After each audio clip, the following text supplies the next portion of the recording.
السلام علیکم نحمده ونصلی علی رسوله الکریم اما بعد فاعوذ باللہ من الشیطان الرجیم بسم اللہ الرحمن الرحیم فالذین آمنوا به وعزروه ونصروه واتبعوا النور الذي انزل معه اولئک هم المفلحون وقال رسول اللہ صلی اللہ علیہ وسلم الدین النصیحہ قیل لمن یا رسول اللہ قال للہ ولکتابہ ولرسولہ ولأئمة المسلمین وعامتہم صدق اللہ العلی العظیم وصدق رسولہ النبی الکریم۔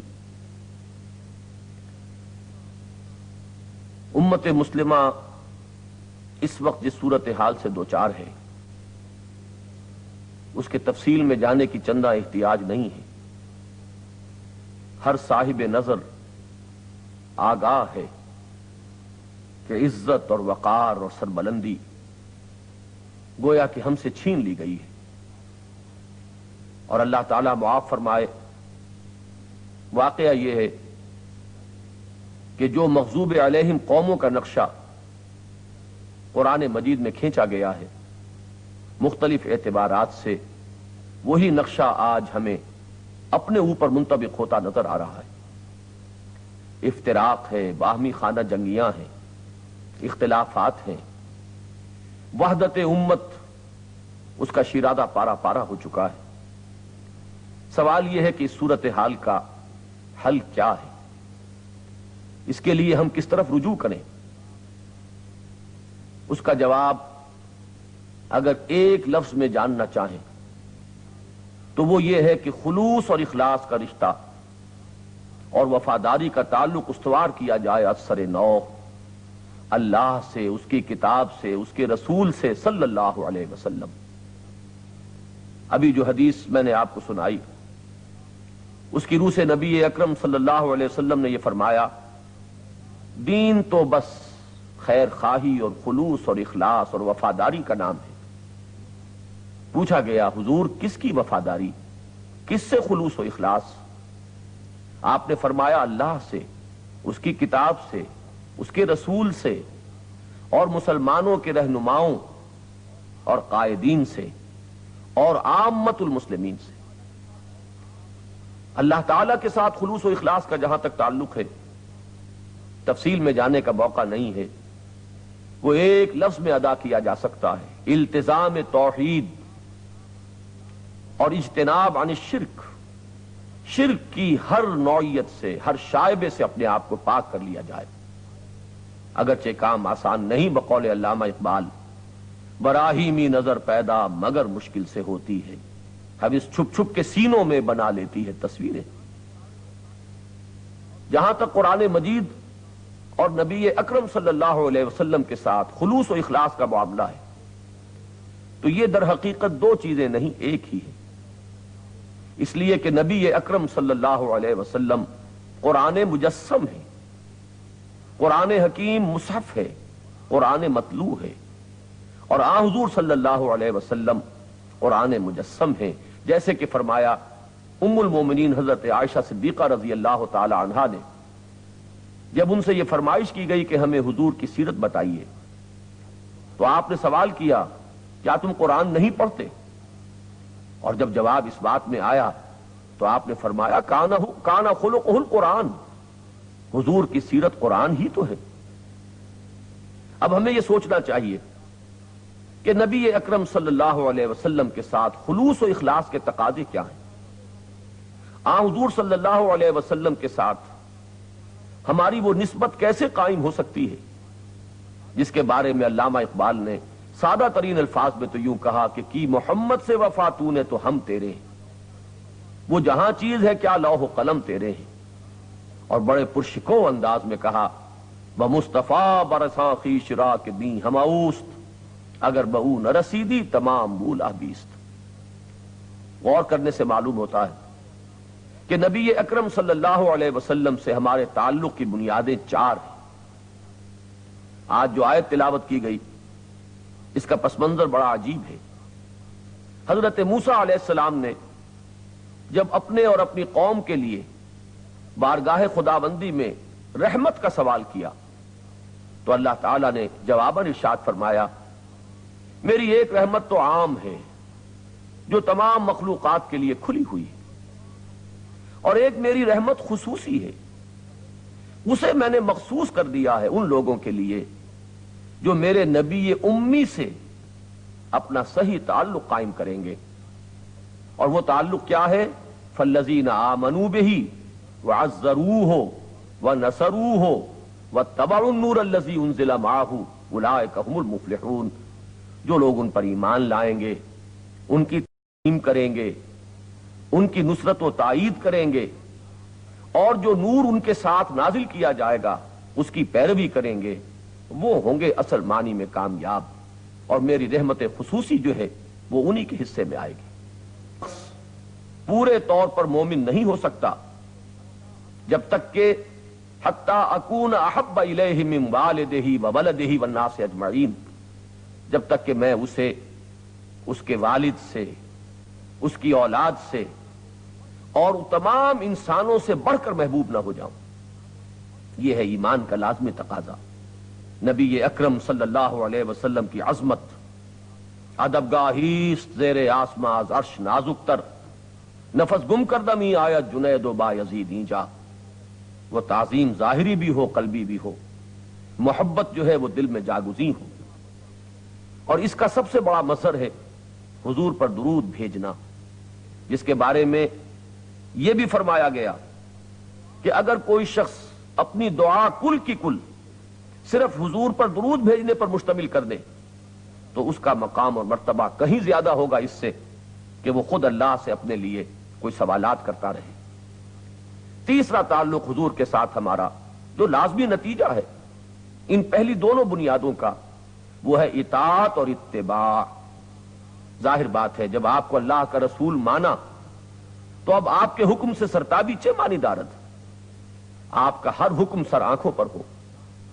اس میں تو البتہ انسان تحقیق کا حق رکھتا ہے کہ واقعتاً محمد الرسول اللہ صلی اللہ علیہ وسلم نے یہ حکم دیا ہے یا نہیں، لیکن جب طے ہو جائے کہ یہ آپ کا فرمان ہے، یہ آپ کا حکم ہے، تو اب چونو چرا کا کوئی سوال نہیں، اب تو اطاعت کرنی ہوگی، اور اطاعت بھی کیسی؟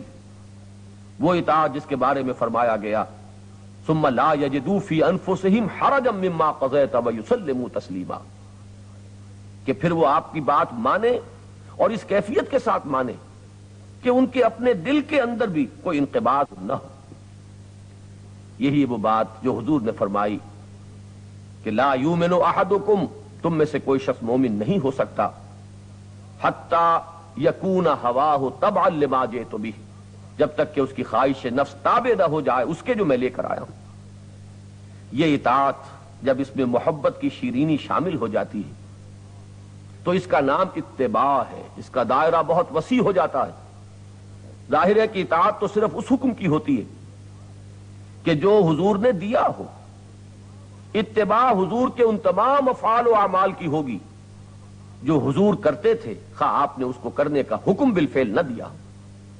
اس اتباع کا مقام وہ ہے از روئے قرآن کہ قل ان کنتم تحبون اللہ فاتبعونی یحببکم اللہ، اے نبی ان سے کہہ دیجئے اگر تم اللہ سے محبت کرتے ہو تو میرا اتباع کرو، اللہ تم سے محبت کرے گا۔ چوتھا اور آخری، اور یوں کہیے کہ یہ نقطہ عروج ہے حضور کے ساتھ ہمارے تعلق کا، وہ ہے تائید و نصرت۔ حضور ایک مشن لے کر تشریف لائے تھے۔ حضور کا مقصد بعثت عالمی سطح پر ہنوز شرمندہ تکمیل ہے، وقت فرصت ہے کہاں، کام ابھی باقی ہے، نور توحید کا اتمام ابھی باقی ہے۔ صحابہ کرام نے دوران خلافت راشدہ اس عمل کو جہاں تک پہنچایا تھا، ہم اپنی بے عملیوں اور بد عملیوں کے طفیل وہ اثرات بھی ختم کر چکے۔ اب تو اثر نو پیغام محمدی کی نشر و اشاعت ہے، پیغام محمدی کا پہنچانا ہے تمام اقوام و ملل عالم تک، اور اثر نو اللہ کے دین کو فی الواقع قائم اور نافذ اور غالب کرنا ہے پورے کرۂ ارضی پر۔ اور اس کے لیے پہلے جہاں بھی اللہ توفیق دے، جس خطۂ ارضی کی قسمت میں یہ ہو کہ وہ سب سے پہلا بیس قرار پائے انقلاب محمدی کا اس عہد حاضر میں، تو اس پر تو واقعتاً رش کیا جانا چاہیے۔ یہ ہے وہ فریضہ منصبی جو امت کے حوالے ہے۔ گویا کہ حضور کا مشن زندہ اور تابندہ ہے۔ حضور گویا کہ اب بھی پکار رہے ہیں، من انصاری اللہ، کون ہے میرا مددگار اللہ کی راہ میں جو میرے پیغام کے نشر و اشاعت کا کام کرے، میرے دین کا علم بردار بن کر کھڑا ہو اور پورے کرۂ ارضی پر اس کا جھنڈا سر بلند کرنے کے لیے تن من دھن لگانے کے لیے آمادہ ہو جائے۔ اسی کے ضمن میں آخری بات آتی ہے اس آیہ مبارکہ میں، اس عمل کا ذریعہ کیا ہے؟ محمد الرسول اللہ صلی اللہ علیہ وسلم نے بھی جب انقلاب برپا کیا تو آلہ انقلاب تھا قرآن حکیم، اتر کر ہرا سے سوئے قوم آیا اور ایک نسخہ کیمیا ساتھ لایا، یتلو علیہم آیاتہ ویزکیہم ویعلمہم الکتاب والحکمہ۔ آپ کی دعوت کا مرکز و محور بھی قرآن حکیم تھا۔ آپ نے لوگوں کی ذہنیتیں بدلی تو اسی قرآن حکیم سے، لوگوں کی سوچ میں انقلاب برپا کیا اسی قرآن حکیم سے، ذہن کی تطہیر فرمائی تو انہی آیات بینات سے، تزکیہ نفس فرمایا تو وہ بھی یہی آیات بینات اس کا ذریعہ بنی۔ خارج و باطن سب منور ہوئے اس قرآن حکیم کے نور سے۔ وہ کتاب موجود ہے، وَاتَّبَعُوا النُّورَ الَّذِي أُنزِلَ مَعَهُ، وہ نور جو آپ کے ساتھ نازل کیا گیا صلی اللہ علیہ وسلم، وہ حضور حوالے کر کے گئے، وہ امت کے پاس محفوظ ہے۔ اس کے ساتھ اپنے تعلق کو درست کرنا، یہ وراثت محمدی ہے صلی اللہ علیہ وسلم، اس کو مضبوطی سے تھامنا، یہ حبل اللہ ہے، وَاعْتَصِمُوا بِحَبْلِ اللَّهِ جَمِيعًا وَلَا تَفَرَّقُوا۔ یہی امت کے اندر اثر نو، اتحاد اور یکجہتی پیدا کرے گی، اسی سے وحدت فکر پیدا ہوگی، اسی سے وحدت عمل پیدا ہوگا، اسی سے ہماری جد و جہد جو ہے وہ یکجہتی کے ساتھ اپنے اصل ہدف کی طرف آگے بڑھے گی۔ اس کتاب کے حقوق کو پہچاننا بھی وقت کی ایک عظیم ضرورت ہے۔ جیسے نبی اکرم صلی اللہ علیہ وسلم کے ساتھ اپنے تعلق کی بنیادوں کو پہچاننا، یہ اصل میں میلاد النبی کا اصل پیغام ہے، یہ اصل لمحہ فکریہ ہے۔ اس کو اثر نو سمجھیں اور محمد الرسول اللہ صلی اللہ علیہ وسلم اور آپ کی لائی ہوئی کتاب مبارک کے ساتھ اپنی نسبت کو اثر نو پوری درستگی کے ساتھ بتمام و کمال اثر نو استوار کریں۔ اس کتاب کو مانیں جیسا کہ اس کے ماننے کا حق ہے، اسے پڑھیں جیسے کہ اس کے پڑھنے کا حق ہے، اس کو سمجھیں جیسا کہ اس کو سمجھنے کا حق ہے، اس پر عمل کریں جیسا کہ اس پر عمل کا حق ہے، اور پھر اس کے مبلغ اور معلم بن جائیں جیسے کہ اس کی تبلیغ اور تعلیم اور تبیین کا حق ہے۔ وفقنا اللہ لہذا، اللہ تعالی ہمیں ان جملہ امور کی توفیق عطا فرمائے تاکہ ہم نبی اکرم صلی اللہ علیہ وسلم کے مشن کی عالمی سطح پر تکمیل کے لیے سمت راست میں پیش قدمی کر سکیں، اور وہ وقت آئے جس کے بارے میں شاہ ولی اللہ دہلوی نے فرمایا کہ جب پورے کرۂ ارضی پر اللہ کا دین غالب اور قائم ہو جائے گا، جیسے محمد عربی صلی اللہ علیہ وسلم نے اپنے عہد مبارک میں جزیرہ نما عرب پر غالب کر دیا، تو وہ وقت ہوگا جب یہ آیہ مبارکہ اپنی پوری شان کے ساتھ ظاہر ہوگی۔ هو الذی ارسل رسولہ بالہدی ودین الحق لیظہرہ علی الدین کلہ وکفی باللہ شہیدا، فصلی اللہ علیہ وعلی آلہ واصحابہ وسلم تسلیما کثیرا کثیرا۔